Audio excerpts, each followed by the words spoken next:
নেটফ্লিক্সে এই মাসে মুক্তি পেয়েছে এবছরের অন্যতম হাইপড মুভি ফ্রাঙ্কেনস্টাইন। দেল তেরো কিন্তু বরাবরই তার সিনেমায় দানবদের প্রতি এক ধরনের মমতা দেখান।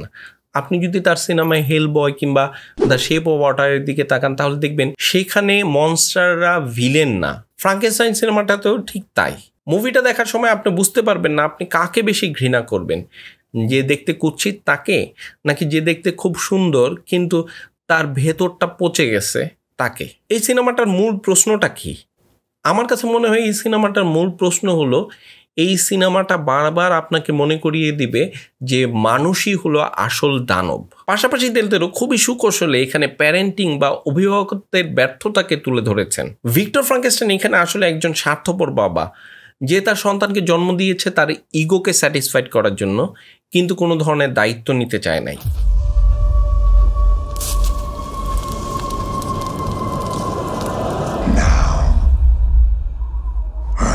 আধুনিক সমাজে আমরা যখন আর্টিফিশিয়াল ইন্টেলিজেন্স বা জেনেটিক ইঞ্জিনিয়ারিং এর কথা বলি, তখন এই সিনেমাটা আমাদের সেই নৈতিক প্রশ্নগুলো মনে করিয়ে দেয়। স্পাইডারম্যানে একটা কথা আছে না, with great power comes great responsibility. আমাদের শুধু বিশাল বিশাল সায়েন্টিফিক এক্সপেরিমেন্ট করলেই হবে না, তার সাথে এথিক্যাল ব্যাপারটাকেও ভালো মতো ডিল করতে হবে। তা না হলে কিন্তু জ্ঞান বিজ্ঞানী হবে আমাদের জন্য একটা ডিজাস্টার। বর্তমান সময়ের পৃথিবীর দিকে তাকালে আমরা সেটা হারে হারে টের পাচ্ছি, তাই না?